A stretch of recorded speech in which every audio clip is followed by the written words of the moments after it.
Ladies and gentlemen, welcome to Chanel Jasmine, the best novel Chanel for romantic stories. Hai guys, selamat datang di channel Jasmine, channel terbaik untuk menyimak novel-novel romantis. Mohon dukung channel ini dengan subscribe, like dan share video-video yang ada di channel ini. Terima kasih.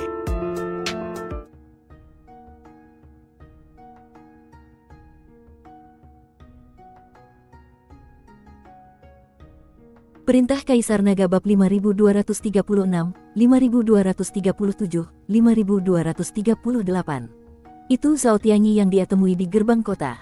Orang ini berkata jika aku punya masalah, aku bisa datang kepadanya dan dia akan menjadi kakak laki-lakiku. Bukankah sekarang saat yang tepat untuk menggunakan nama Zhao Tianyi?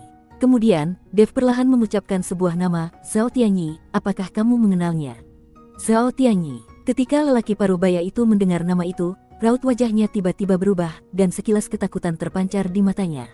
Zhao Tianyi adalah seorang pembuat onar terkenal di kota suci pedang dan sekitarnya. Berbekal fakta bahwa ayahnya adalah penguasa Yucheng, ia bertindak arogan dan mendominasi.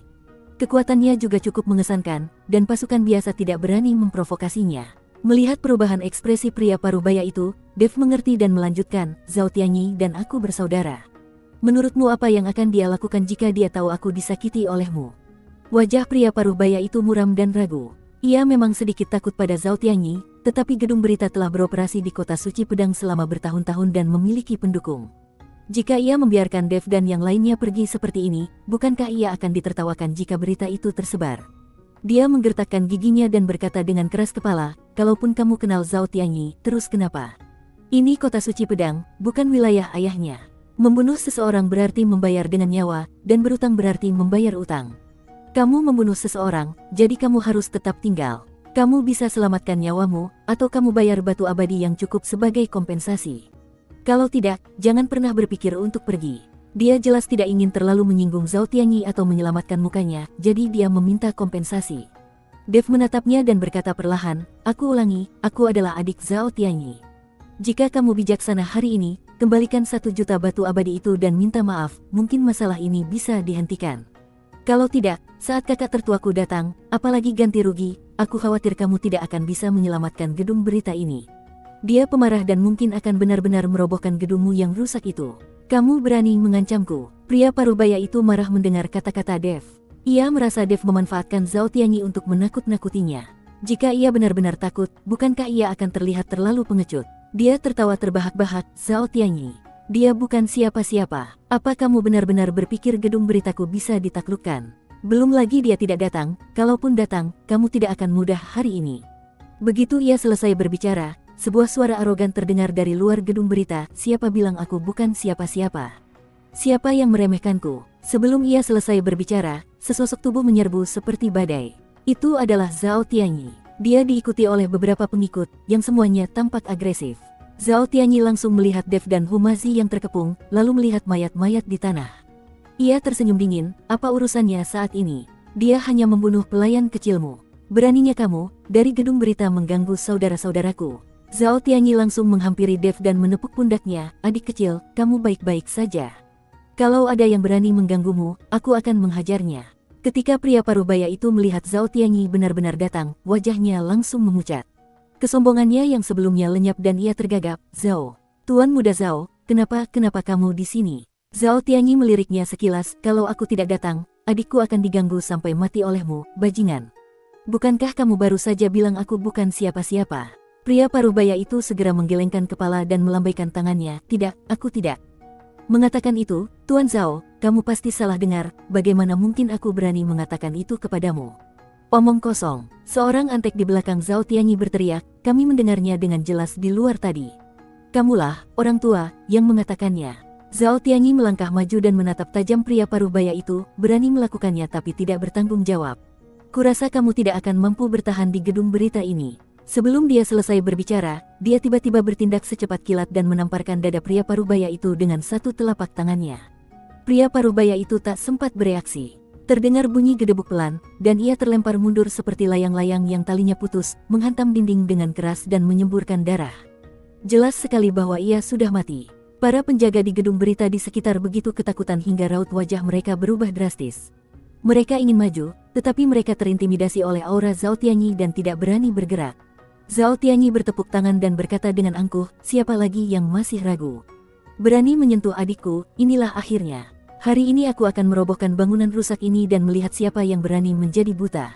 Dev terkejut melihat Zhao Tianyi begitu sok. Pria ini bahkan lebih sok daripada dirinya sendiri. Mulailah. Zhao Tianyi melambaikan tangannya dan hendak memanggil pengikutnya untuk mulai menghancurkan bangunan itu. Pada saat ini, sebuah suara menyeramkan terdengar dari dalam gedung berita, sombong sekali. Beraninya kamu bertindak sembrono di gedung beritaku. Apa kamu benar-benar berpikir aku tidak ada? Saat suara itu terdengar, seorang wanita gemuk perlahan berjalan keluar. Dia gemuk, wajahnya penuh lemak dan fitur wajahnya yang rapat membuatnya terlihat sangat jelek. Sekilas pandang saja sudah membuat orang ingin mengalihkan pandangan. Namun aura yang terpancar darinya sangatlah kuat, dan sudah jelas bahwa dia berada di alam abadi bumi tingkat ke-7. Zhao Tianyi mengangkat alisnya ketika melihat wanita ini, siapa kamu? Beraninya kamu ikut campur dalam urusan kakek Zhao. Wanita gemuk itu mencibir, aku pemilik gedung berita ini, yang dikenal sebagai Nyonya Pang. Zhao Tianyi, ayahmu adalah wali kota Yucheng, tapi kamu berani bertindak begitu lancang di kota suci pedangku. Apa kamu benar-benar berpikir tak seorang pun bisa menghentikanmu? Zhao Tianyi berkata dengan nada menghina, bajingan jelek, beraninya kamu berteriak di sini. Ayahku adalah tuan kota, beraninya kamu menyentuhku. Percaya atau tidak, ayahku akan memimpin pasukan untuk meratakan bangunan kumuhmu ini. Tuan kota, sedikit sarkasme terpancar di mata wanita gemuk itu. Di mataku, tidak ada tuan kota yang baik. Bahkan jika ayahmu datang, aku akan menghajarnya. Begitu dia selesai berbicara, wanita gemuk itu bergerak. Meskipun gemuk, kecepatannya tidak lambat. Ia bergegas menuju Zhao Tianyi seperti bola daging. Wajah Zhao Tianyi berubah, dan dia segera menggunakan kekuatan spiritualnya untuk melawan, tetapi kultivasinya hanya pada tingkat kelima alam abadi bumi, yang jauh lebih rendah daripada wanita gemuk itu, dan dia sama sekali tidak sebanding. Hanya terdengar sedikit suara, bang, bang, bang, yang teredam, dan Zhao Tianyi mundur berkali-kali, dipukul terus-menerus dan menjerit kesakitan. Setelah beberapa gerakan, ia ditendang di dada oleh perempuan gemuk itu, terpental mundur, dan jatuh tersungkur ke tanah, memuntahkan darah dan sekarat. Jelas ia dipukuli hingga setengah mati. Wanita gemuk itu menghampirinya, mengangkatnya seperti ayam, dan melemparkannya keluar dari gedung berita. Ia berkata dengan dingin, kembalilah dan beritahu ayahmu bahwa jika kamu berani membuat masalah lain kali, itu tidak akan semudah itu. Setelah berurusan dengan Zhao Tianyi, wanita gemuk itu berbalik dan menatap Dev dan Hu Mazi bagai ular berbisa. Ia berkata dengan sinis, kita sudah berurusan dengan satu orang bodoh, sekarang giliranmu. Kamu membunuh seseorang dari gedung beritaku, dan kamu masih ingin orang lain membantumu. Naif sekali. Hu Mazi begitu ketakutan hingga kakinya lemas. Ternyata wanita gemuk itu terlalu kuat. Bahkan Zhao Tianyi pun sangat mudah terluka parah. Dan mereka berdua mungkin bukan tandingannya. Namun Dev tetap tenang, menggenggam pedang erat-erat di tangannya, siap untuk menanggapi serangan wanita gemuk itu kapan saja. Dia tahu bahwa dia tidak dapat menghindari pertempuran hari ini. Wanita gemuk itu menatap Dev, senyum kejam tersungging di bibirnya, bukankah kamu banyak bicara tadi? Kenapa kamu diam saja? Murid Sekte Pedang, adik Zhao Tianyi, di hadapanku, mereka semua tak berguna. Apa kamu siap membayarnya dengan nyawamu? Dia berjalan menuju Dev selangkah demi selangkah, aura di tubuhnya menjadi semakin kuat, dan udara di seluruh aula tampak membeku, membuatnya sulit bernapas. Para kultivator di sekitar menahan napas, menyaksikan adegan menegangkan ini, bertanya-tanya apakah Dev dan dua lainnya dapat lolos dari bencana ini. Sosok wanita gemuk itu mendekat bagai hantu, membawa serta tekanan dahsyat dari tingkat ke-7 alam abadi bumi. Dan udara seakan terhimpit oleh serangannya, menimbulkan suara rintihan. Telapak tangannya yang gemuk berubah menjadi seukuran kipas daun palem, dan ia langsung menghantam pintu Dev dengan angin yang mencurigakan. Gerakannya sederhana dan langsung, tetapi mengandung kekuatan yang sangat besar yang cukup untuk menghancurkan emas dan batu. Mencari kematian, mata Dev bersinar dengan cahaya dingin, dan kekuatan spiritual di tubuhnya mulai beredar tanpa hambatan, dan aura tingkat ke-7 dari alam dispersi abadi tiba-tiba naik. Dia tahu bahwa jurang pemisah antara kedua belah pihak itu sangat besar, tetapi saat ini dia tidak bisa mundur lagi, dia hanya bisa bertarung sampai mati. Pedang pembunuh naga diayunkan, dan cahaya pedang yang menyilaukan menyambar bagaikan meteor yang menembus kegelapan, menebas telapak tangan raksasa wanita gemuk itu. Pedang ini memadatkan seluruh energi dan semangatnya. Pedang itu tajam dan membawa tekad yang tak terhentikan. Seekor semut mencoba mengguncang pohon. Wanita gemuk itu mengangkat sedikit rasa jijik di sudut mulutnya, dan telapak tangannya yang sebesar kipas palem tidak mengelak atau menghindar, melainkan menamparkan langsung ke arah cahaya pedang. Boom, pedang dan telapak tangan saling beradu, menimbulkan suara yang memekakkan telinga. Hembusan angin kencang menyebar dari mereka berdua. Para kultivator yang mengawasi mereka semua berubah warna dan buru-buru menggunakan kekuatan spiritual mereka untuk melawan. Beberapa kultivator dengan kultivasi yang lebih rendah bahkan terkejut dan mundur berulang kali, dengan ekspresi nyeri di wajah mereka. Dev hanya merasakan kekuatan dahsyat bagaikan gelombang pasang yang datang dari pedangnya. Lengannya langsung mati rasa, kuku-kuku jarinya retak, dan darah mengucur deras. Ia merasa seperti ditabrak monster berkecepatan tinggi. Ia mundur puluhan langkah sebelum akhirnya nyaris tak bisa menyeimbangkan diri. Tenggorokannya terasa amis dan manis, dan ia hampir muntah darah, tetapi ia terpaksa menelannya kembali. Hanya itu yang dapat kamu lakukan. Wanita gemuk itu mencibir dan melanjutkan serangannya. Dengan sekejap, ia mendekati Dev lagi. Telapak tangannya yang lain menyapu dengan suara siulan, berniat membunuh Dev dengan satu pukulan.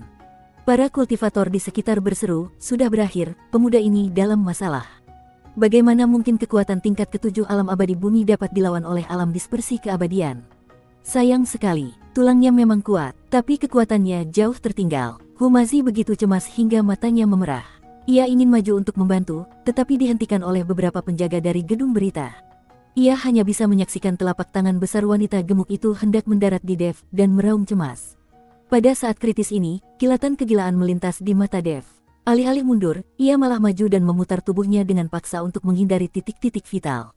Pada saat yang sama, pedang pembunuh naga di tangannya menusuk ketiak wanita gemuk itu dengan sudut yang luar biasa, bagaikan ular yang keluar dari gua. Pedang ini sangat licik, dan dia bersedia menerima pukulan dari lawan demi melukai musuh. Wanita gemuk itu jelas tidak menyangka Dev begitu ganas. Sedikit kejutan melintas di matanya. Dan ia ingin menangkis dengan telapak tangannya, tetapi sudah terlambat, jadi ia hanya bisa memutar tubuhnya dengan paksa.